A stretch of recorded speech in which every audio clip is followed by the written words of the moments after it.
皆さんは世界一不潔と言われている男をご存知だろうか。その男はイランに住むハジさん。彼は荒野で生活しながらなんと数十年以上一度も風呂に入っていないのだ。ハジさんは一体なぜそんな生活をしているのか。入浴をしない驚きの訳とは。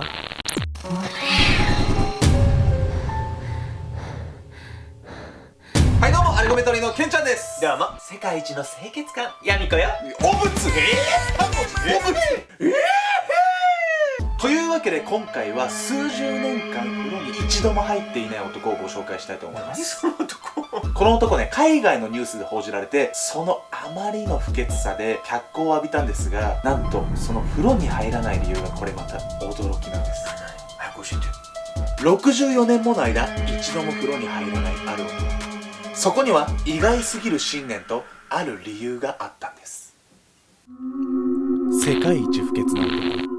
ドラッグストアには除菌用品や消臭剤が様々な種類販売され、洗浄便座ウォシュレットを生み出した清潔大国日本。外国人が日本に訪れて最も驚かれることの一つが、日本人の衛生意識の高さだというほど、日本人は世界的に見ても綺麗好きなんです。そんな綺麗好きの日本人の皆さんが目を背けたくなるような筋金入りの不潔な男性が、イラン南部ペレシャ湾に近いファールス州のデジャガ村近くに住んでいるハジさん。ハジさんは1934年生まれで、2020年現在86歳のおじいさんなんです。ハジさんはその存在を海外のニュースで取り上げられて以降、その不潔さで世界中からスポットライトを浴びたほどの人物で、世界一不潔な男と呼ばれているんです。失礼だな。このハジさん、何がそんなに不潔なのかというと、日本人が清潔を維持し、心も体もリラックスできるとして愛してやまないお風呂が大嫌いなんです。大嫌いすぎてもう何年もお風呂に入っていないんです。さらにお風呂に入らないだけではなく、水浴びや濡れたタオルで体を拭いたりなども一切しません。そう、ハジさんは水そのものが大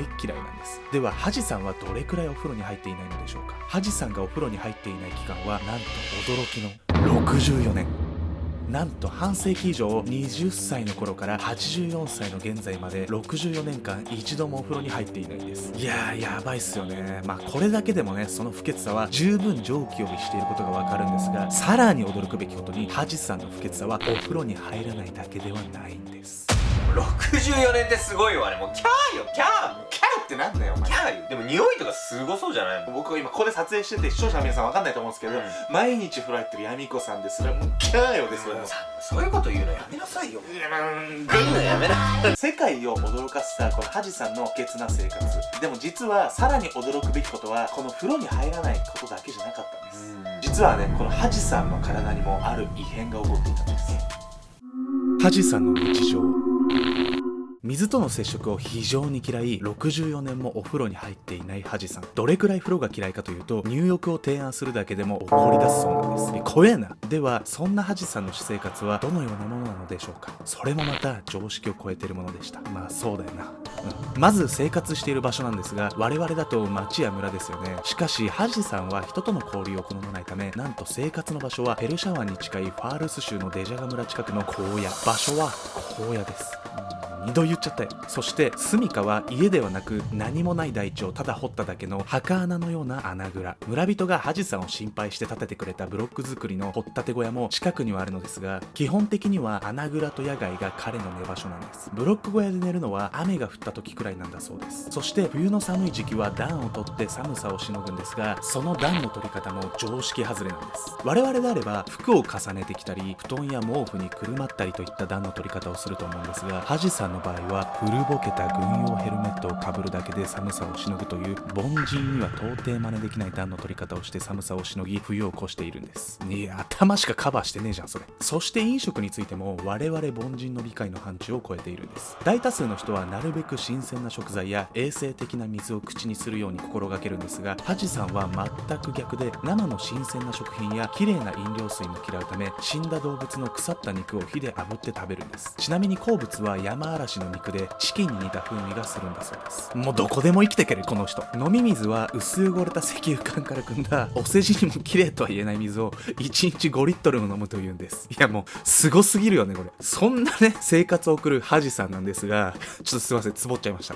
密かな楽しみもあるんです。それがタバコ。ハジさんはタバコが大好きで、何も持たないハジさん唯一の財産と言えるものはスチール製の水道管で自作したパイプ。しかしハジさんがパイプに詰めて吸っているるのはタバコの葉ではないんです。ハジさんがパイプに詰めて吸っているのは、それは動物の糞。いややばすぎるだろこの人。もうパイプにね、タバコの葉代わりに動物の糞を詰めて煙をくゆらすんですが、これがねハジさんにとっての憩いの時間なんです。たまに村人が市販の紙タバコをくれることもあるんですが、普段から動物の糞を吸っているハジさんからすると刺激が弱すぎて、市販の紙タバコを吸う場合は5本6本同時に吸うのがハジさん流。イカれてんな。そんなハジさんは髪の毛の切り方も凄まじく、普通であればねハサミを使って切ると思うんですが、ハジさんはハサミなどはおろか刃物は一切使わず、拾った細い自動車のサイドミラーを使いながらチェックして、直接火で髪を焼いて長さを調節するという、一歩間違えれば大やけどしてもおかしくない方法で髪を短くするんです。このような野外での風呂に入り続けない生活により、ホコリがべっとりとこびりつき、顔はすすけ、全身に分厚く泥や赤が付着しているんです。ハジさんの皮膚はこの環境に順応し、今ではまるで象のように分厚く硬い皮膚に変化しました。それにしてもなぜハジさんはこのような生活を送っているのでしょうか。そこには意外すぎる驚きの訳があったんです。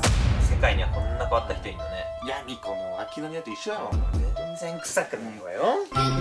一体なぜハジさんは64年間一度も風呂に入らないのでしょうか。その驚きの理由とは。風呂に入らなくなったわけ。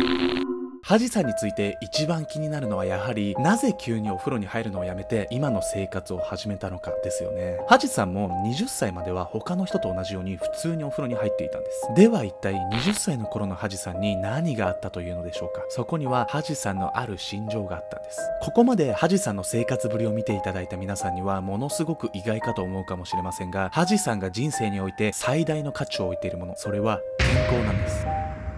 嘘やん。他人から見ればとても健康的な生活を送っているようには見えませんが、ハジさんに言わせればこの生活は自らの心身の健康のためにやっていること。そしてハジさんは健康についてある強い心情を持っていたんです。ハジさんが持つ健康に対する心情、それは清潔さは病の原因。ぶっ飛んでんな。ハジさんはこの心情を固く信じているため、お風呂に入らない生活を続けているんです。動物の死骸の肉を食べるのも、汚い水を大量に飲む習慣も、彼に言わせれば全て健康のため。清潔さは人間の健康に不可欠というのが一般的な社会の通説ですが、彼にとってはその清潔さこそが自らの健康を脅かす元凶なんです。その証拠に世間から見て不健康極まりない汚れにまみれた生活を送っているんですが、ハジさんはこの生活を始めて以降至って健康で、お腹を壊したことも風邪をひいたこともないそうです。イランの平均寿命である 75.95 歳もとっくに超えた86歳である現在も至って健康なんです。それにしても常軌を逸した健康への執着ぶりですが、一体何が彼をこの生活へと駆り立てたのでしょうか。きっかけは病気にありました。まだお風呂にも入っていた青年だった頃のハジさんは、とある圧倒的な挫折を経験して大変に苦しみ、極度の精神疾患にかかったことがあったんです。それから他人や世間に興味がなくなり、このような生活をしているんです。村人の話によれば、青年の頃のある大きな挫折以降、彼は人のいる街を避けて一人荒野で寝起きする生活に入ったんです。森林浴や農作業による治癒効果を狙ったメンタルセラピーはよく聞きますが、その極みとでも言ったところでしょうか。ちなみにこの挫折が何だったのか、ハジさんは今でも決して口にせず、その詳細を伺い知ることはもはやできません。そんな世捨て人のようなハジさんに対して周囲の人たちは一体どのような反応をしているのかというと、決してネガティブな印象を抱いておらず、むしろ穏やかで常に笑顔を絶やさない彼を近隣の人たちはアモーハジと呼び親しんでいるんです。このアモーとはペルシャ語で優しいお年寄りを表す愛称なんです。日本語だとハジおじいって感じですよね。心配して小屋を建ててくれる村人もいたように、時折食べ物を差し入れてくれる人たちもいたそうなんです。中には無料の入浴サービスを施そうとする若者たちもいたようなんですが、さすがにこの申し出からは逃げ出したそうです。現代科学からすれば衛生面や健康面では非常に劣悪な環境だと考えられるのですが、それでも80歳を超えて生きているという事実は人間の驚くべき適応能力を示してくれています。人類を絶滅寸前まで陥れた恐怖の病を知っているだろうか。過去にはなんとペストという感染症によりヨーロッパが壊滅しかけていたり、さらにスペイン風邪では人類の3分の1が感染したり、現在まで人類が感染症と戦ってきた歴史の全貌に迫る。